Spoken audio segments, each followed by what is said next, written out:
Yo, what's up guys? Welcome back to the channel. Today another exciting deck profile from D-BT11.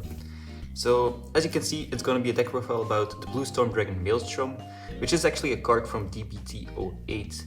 And you know, when this card was announced, I was super excited because I'm a very avid Aquaforce main. I have an entire master collection with cards from every set starting from the beginning of Vanguard.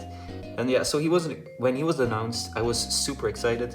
But I was let down by its power level. Like, the deck didn't do what I wanted it to do, and it didn't work. And I was like, where's Flagberg? Because Flagberg was really good at the time, and like, it's still actually pretty good. But like, Maelstrom finally has a way to catch up with the new D-BT11 support and the promo it got. So I finally managed to use this deck at locals, got a decent result. I had some good testing online, and I think the list I got down to is like pretty much fine-tuned to the maximum I think it can be currently fine-tuned to. There's only one card in the entire deck that I feel like should be replaced, as after my locals run I really noticed that even on paper it's a good card, but like in theory you always just discard for Rydek whenever you see it. You don't really want to have it in your hand, so I think there's one card in the entire deck that can be changed, and I will go over it when I go over the card specifically. But first, the right line. So I've tried testing with different cards in the right line, but I feel like the Aquaforce right line is the only way to go, specifically because of Maelstrom's first skill. So he says you can discard one card from your hand, then choose a card from your soul with the Aquaforce or Tear Dragon attribute, and then call it to rear. And then if it gains the red text saying it can restand on the first attack for a counterblast if your opponent's at grade 3 or greater. So this means that any of the cards in your soul actually can become restanders, and that's why you need to run the Aquaforce units. And specifically Tio is actually your best card to call from your soul, since he gets +5 if your Vanguard's the Maelstrom, which means he's a 13k attacker just by being on the rear guard, and so he becomes a 13k restander if you're going second against a grade 3 unit, so he already hits, and that's why he's actually one of the best cards to call from the soul.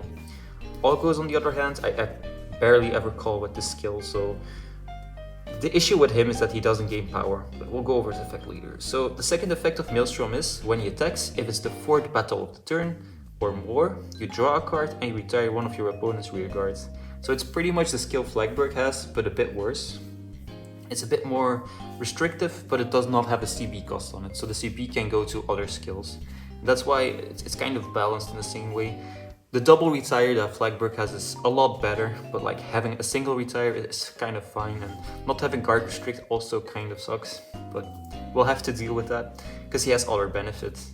So then for the grade 2 of the right line, he says when rode upon, you can check top 7 of your deck and you can reveal one Aquaforce or Tear Dragon unit and superior call to rear. So this is really nice because the deck really depends on its pieces and you kind of need your full field setup to get value. And so, because he can superior call Tear Dragons, you have a lot of cards that can retire themselves or go into soul for draw, which we'll go over later. So he really just fixes that, and also one of the cards that allows you to swap cards can also be superior called. So you can't really replace this card since it just adds so much consistency to the entire deck. And if you miss any of your pieces, it kind of just falls flat. So he's really important. And then Tio has the skill when he's rode upon, you can search a copy of your Blue Storm Armada order card, which is the set order you use to revive a card from drop. So you really want to see at least one copy of this because the new promo we got gains power based on the number of copies you have in our order zone. So he scales really well from that, and so just having these two is amazing. I've considered using the Zorga right line grade 1 in this slot, since we run orders and then you could run a higher number of orders and get value out of that way. But I've noticed that doesn't really pay off all that much because you end up not having the correct order. You're just suffering if you don't see any order because you're just discarding and not even plussing. So this is just the most consistent way I felt you can go, and like the starter is just the basic starter, but it's nice it's also an Aquaforce unit, so in the worst case you could even call that out of the soul if you need to, but generally this is the card I soul blast for the soul costs we have in the deck. So this is it for the right line. I'll put those aside. And we'll go into the grade 3s first. So obviously we run 3 copies of our Persona Ride. Persona Ride is the one way this deck really can win you really need it. Like the worst part about this deck is that the numbers don't get too high, so you need the Persona Rite to make sure you hit over at least one defensive and like start pushing your opponent for a lot of value. And I've considered running the cup, but the issue is that we have to run the order, and the order also just really wants to be activated every turn, so we get the power scaling from it. And so having the cup in the deck, I've noticed, never comes really up. You just need the Persona Rite, and if we have another card that can force us to find our Persona Rite easier, or if something in the future comes out that helps us find the Persona Rite, we might as just go with that instead. Then for the other grade 3s, we have 3 copies of Gatling Wave Dragon and 4 copies of Inlet Pulse. And these are actually 7 of the same cards pretty much, although this one is restricted to 5th wave, so I suppose that Inlet is always the better one, but it kind of works as an extra copy of Inlet.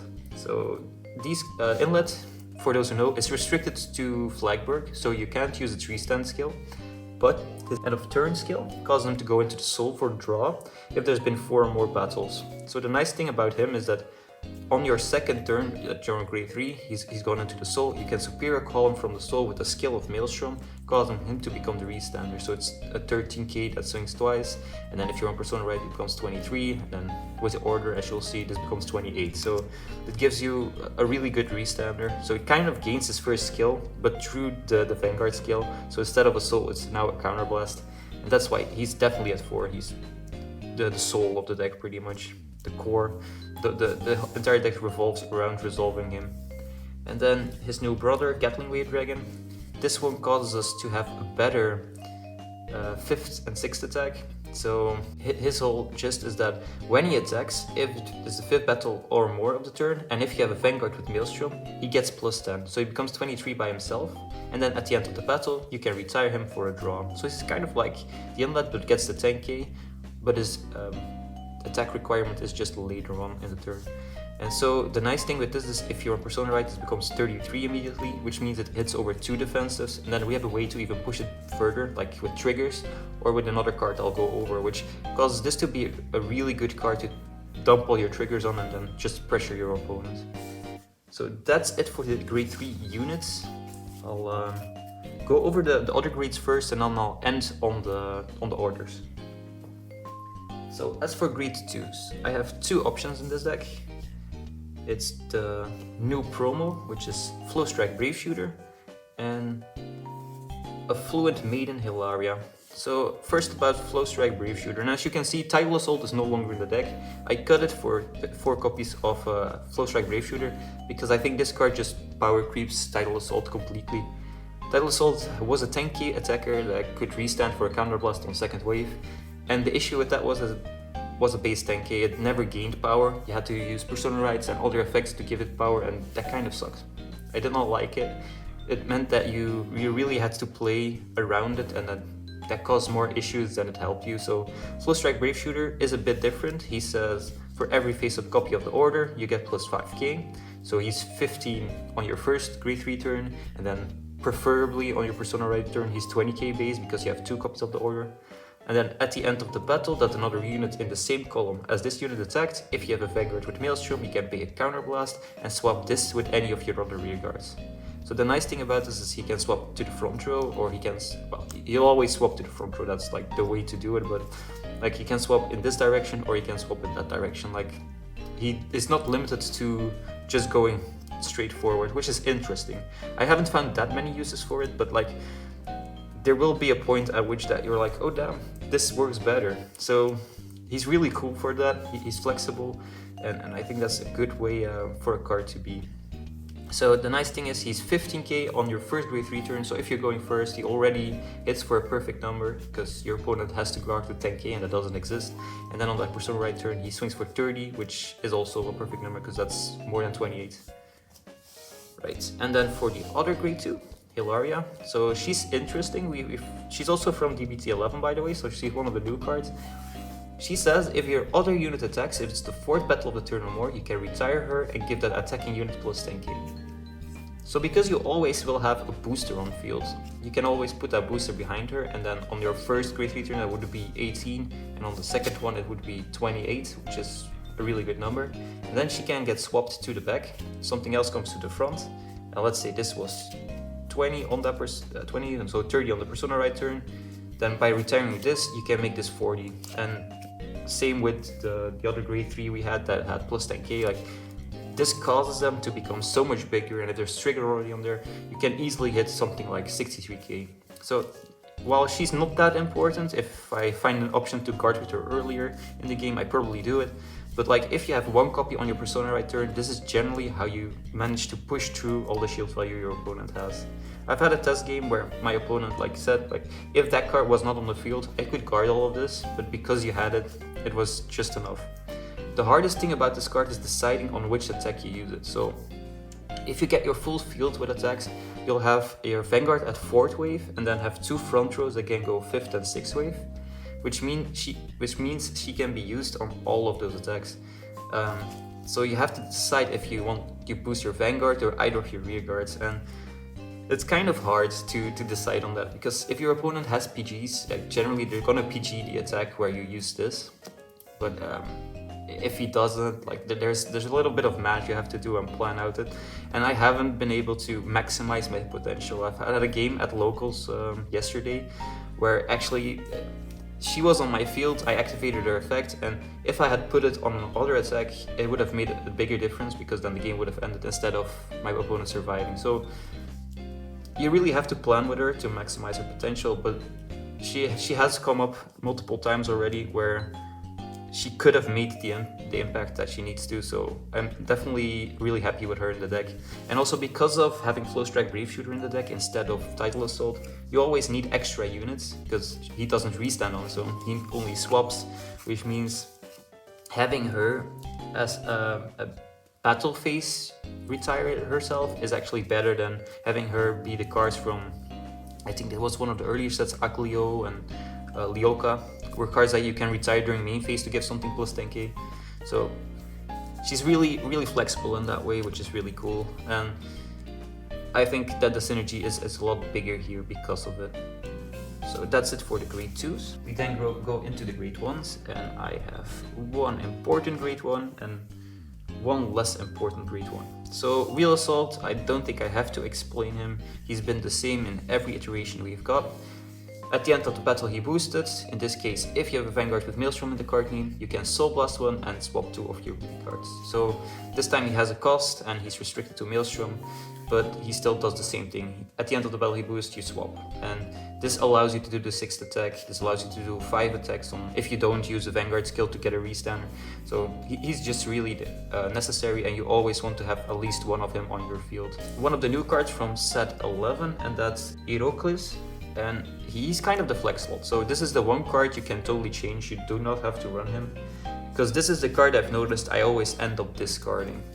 And so the reason I run him is because we run 4 copies of the order, because we always want to see at least 2 during the whole game. If we do not see 2, we generally are not going to win the game, because we need the extra 5k to put on on our inlet pulls that we superior call from the soul, to have that pressure to push enough cards out of our opponent's hands. And his skill is, when he's placed, you can discard a card if you have a Vanguard with Aqua Force, which is all of them, and then add a copy of Judgment Maelstrom from your deck or drop to your hand. So there might be some synergy where you're just running 3 copies of him and then 2 copies of the order, so you always find the order, because you can also return it from drop. But I've noticed that because he needs to be placed and then you discard something to find the order, you're kind of stuck with him on the field, and he's not that great of a rear guard, so I'm not sure yet if I really want to run him. There's probably something better we can put into this slot, but we'll have to figure it out. I'm still considering Forbital Surrogate, which is the order that it superior calls 2 grade 3s from your deck, because you're gonna fill your entire field with grade 3s anyway for value, so I think that might just be the card you want to put in the slot. But then again, the annoying thing is that this is all orders and you don't want to run extra orders, because you want to resolve this every turn. So we'll have to figure out what this last slot is gonna be. For now, I think he's fine in this slot. If I find him early, and I don't have too many copies of the order, I just discard him. He might come up at some point, but he hasn't, sadly. So yeah, he's the flex slot, and you probably still need to run 4 copies of the order just to see it consistently enough. So that's it for the main deck. We still have the triggers and the PGs to go over, but I don't think I have to explain. It's just 4 PGs and Elementaria Sanctitude, just the way to go for every deck that's not grade 4. And then for triggers. So my trigger lineup is a bit special. We run 4 heals, which is very normal. We then run 5 crits. Obviously 1 copy of the Overtrigger. 4 effect fronts and 2 normal fronts. So as you can see, we're looking at 5 crits, 6 fronts and 4 heals. You might be thinking like, wouldn't it be better to just run more crits? And it might be. It might actually be better, but I've noticed that power is the big issue in this deck, and fronts do spread way more power than crits do.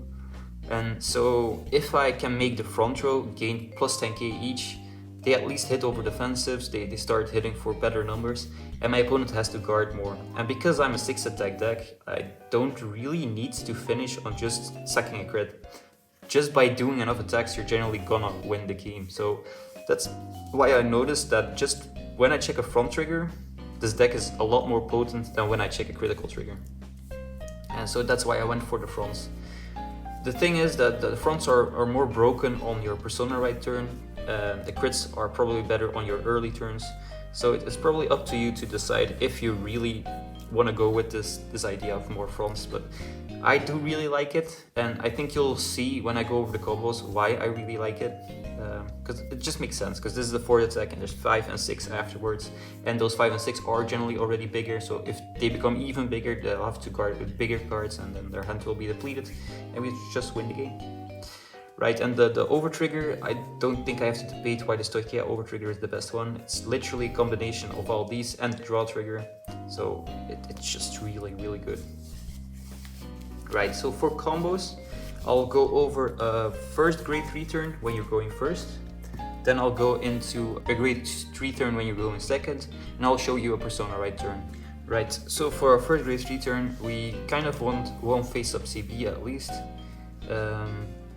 That's actually more than enough. If we're going first, we don't need 2 CB since we'll not be using the Vanguard skill unless we don't really have a way. Well, we're never using the Vanguard skill because we can't. It's restricted to your opponent being at grade 3. Well, you can use it to Superior Call, but you cannot restand with it, so the only CB you will be using is your Flow Strike Brave Shooter. So during Ride Up, if you get any of these in your hands, you'll probably discard 1 for Ride Up, and then you'll probably find 1 in your top 7 the moment you ride with Algos. So that will be your Superior Call, and you can just put it anywhere really. You'll then also have hopefully any of these in your hands, so you can build a beautiful field, then activate your order and revive Gatling Wave Dragon. So because of this field setup, this one will get +5 because we now have a copy of Maelstrom in our order zone. And then the attack order will go first with 13 to the Vanguard. There'll be a 10k base because we're going first because they're still a grade 2. And so at the end of this battle, his effect activates, we counterblast 1, we swap these 2. Now we have to hope they didn't see a defensive, so we'll go for 15 into Vanguard. Then this column goes, which is 21, so this finally hits over defensive. We then Soul Blast 1, swap these 2. And now we're at 4th wave, so Maelstrom can attack. We'll draw a card, we'll retire something, and then perform the Twin Drive. First check, all power here. Second check, oh we heal, that's even better. All power here, and these go to your hands. And then Gatling Wave attacks. And so because this is now the 5th battle, he gets another +10. And so he would be 23 by himself, but let's assume we got all of those triggers. Then he's 43 by himself, and that's an insane number. But yeah, even 23 probably makes your opponent at least guard a little bit, or like if you have seen 1 trigger 33, it's hard to guard if you're on grade 2. At the end of the battle, he retires himself and we draw a card. Then both inlets resolve, both go to soul, and we draw 2 cards. And so we end up with 6 cards again in our hand, which is pretty nice. If we got some more triggers on hand, because we didn't have to guard that much in the early game, this is actually a pretty healthy hand to go into your opponent's grade 3 turn. So right, let's reset this little setup. Alright, for going second. So your opponent's now at grade 3, so now you have a little more flexibility. You can also restand with the card you call from Soul. So with the right upon skill from Algos, we check top 7 and we find again Inlet. So we'll call this to the circle. And I guess I'll go blue here, so there's a bit of mirroring with the last turn. And so now we get the choice of Superior calling something from Soul and making it a restander. And so why you want to do that is because this guy is a 13k attacker, but he also has the boost icon. So we will go and discard Inlet because we don't need him, and special summon a Superior Call Teal from the Soul. And now since we have a Maelstrom Vanguard, this guy plus 5. And he has the ability to restand on the first wave. We'll then also call Flow Strike Brave Shooter, and we'll call Real Assault. So right now we're looking at 1, 2, 3, 4, 5, 6 potential attacks. So we'll definitely use Judgment Maelstrom to bring back Gatling Wave. If you have to bring back Inlet Pulse, that's totally fine, but he's always better if you have the option. You just need to make sure you have at least one inlet that goes into Soul. And so Flow Strike also has plus 5 because we have a face-up copy of the Order. So now your attack pattern is a bit different. You go 13, immediately on the attack, you counterblast 1 and he restands. And so now you look if your opponent sees a defensive. If they do not see a defensive, you're actually in clear. You can just go 13 again, and then at the end of that battle, counterblast and swap these. So you then get to your 6 attacks. But if they did see a defensive, you immediately, at the end of this battle, because you would be still standing, you immediately counterblast 1 and you give up an extra attack to just go and make a 28k column. Right, so let's assume we're very lucky and our opponent did not see the defensive, so you then go for your second swing, which is 13 again. You then counterblast 1, this goes to the front. We'll go 21 here. So this is a bit worse. Obviously, if they've seen the defensive already, this one also doesn't hit, so you gotta be a bit lucky in this deck. On your first grade 3 turn, your numbers aren't that great and you have to work with it. You have to hope that you're a bit lucky and your opponent isn't, but sure. This is 21. This also doesn't require you to swing Vanguard, so worst case you can just swing this column into a rear and get value that way. 21, then Soul Blast 1. You can swap these two. And as you know, we're now at 4th wave, so our Vanguard swings. We retire one of our opponent's rear guards and we draw a card. And then we get first check, front trigger. It's plus 10 to the front row. Second check, front trigger. I definitely didn't stack those. And you see, we get a lot of value out of this. So now this was 15, but if we receive triggers, this becomes 35. And this one was 13, but because it's the 5th wave or more, it gets plus 10 by its own effect, and then this makes it 43. And at the end of that battle, he again retires himself, we draw a card, and Inlet goes into Soul, and we draw a card. So yeah, we end up with a card less because we did not use 2 Inlets, but we had a lot more pressure because this column had room to hit twice, and also had the ability to cause for 6 attacks, which is really cool. So now for the Persona right turn, let's say we keep at least 1 damage phase down, because I will be doing it from the perspective of going first, I suppose. I think that's the easiest way to get into it. So we'll reset the Soul, and if we're lucky, these stay on the field, so we don't have to worry about them. So right, we stand and we draw, and then we'll Persona right. So now we'll have 10k to the front row. Draw from the Persona right. We'll then move this back already because it will be in the back row preferably. We can call Hilaria already in this column because this is the optimal way to position her. We then can discard a card to Superior Call a card from our Soul, which in this case will be Inlet Pulse, because Inlet Pulse will now become a restander on 1st wave. And then when we activate our Judgment Maelstrom, we can return a card from our drop to our field, so this will be Gatling Wave. And now the second effect of the Order activates. If you, for every other copy you have in the Order zone of the Order when you play it, you can give plus 5 to a unit. So we will be giving plus 5 to Inlet, making him a 28k restander. And now we have 2 copies of the Order in the Order zone. so this will get another +5, so it becomes 20k base. And I think you can now see the attack pattern. So now inlet swings for 28, on attack you counterblast 1, he restands. You can go again for 28. At the end of the battle, the effect of Flow Strike activates, you counterblast 1, you swap these two. You then go for 28 here. At the end of that battle, you Soul Blast 1, you swap these two. And now we're at our 4th battle, so we swing the Vanguard. On attack, we'll retire something, we'll draw a card, we'll then do our Twin Drive. First check, front trigger. Second check, critical trigger.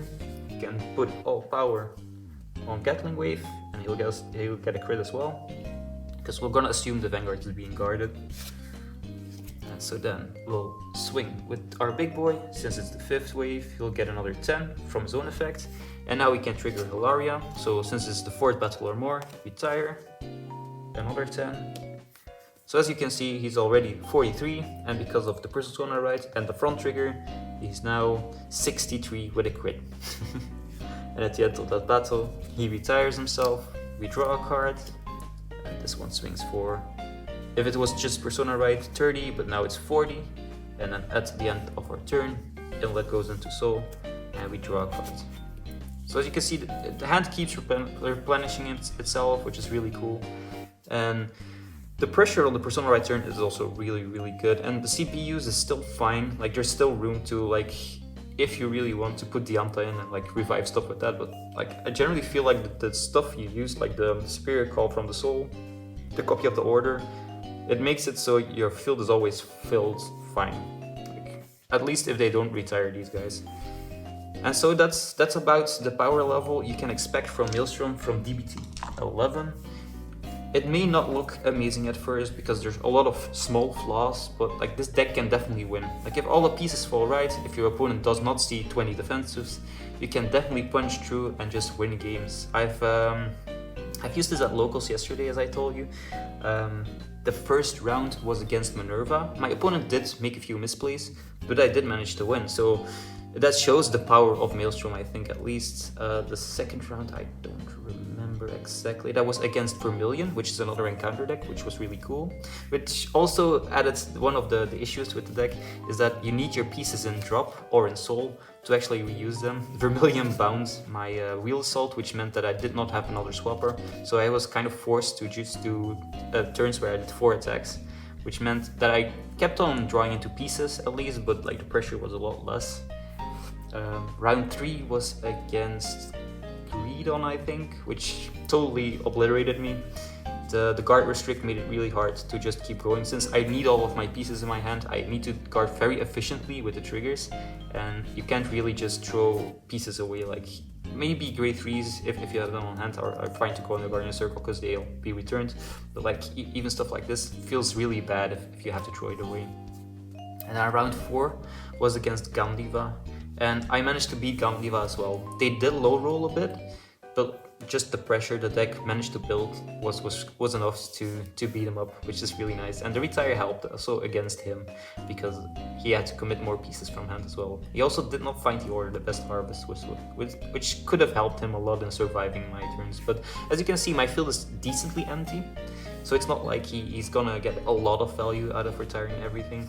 Like if he retires these two, I have to recommit them obviously, but as long as you find one of them, you can do some attack combos. So anyway, this was my Maelstrom deck profile. I hope you liked it. I'm really excited to play this deck some more. I think it's really fun to swap around your units and optimize for attack numbers. And as I said, there might be some more spice to find, like swing with this first, and then if this attacked, swapping these two, so you can swing here with a booster, which causes this to be 38. Or if you only had one of these in your order zone, it would be 15 plus 25, 33. Like, there's probably more spice you can find with this deck because of swapping. Swapping always makes Vanguards really interesting to me. So thanks for watching, have a good time, and I'll see you in the next one.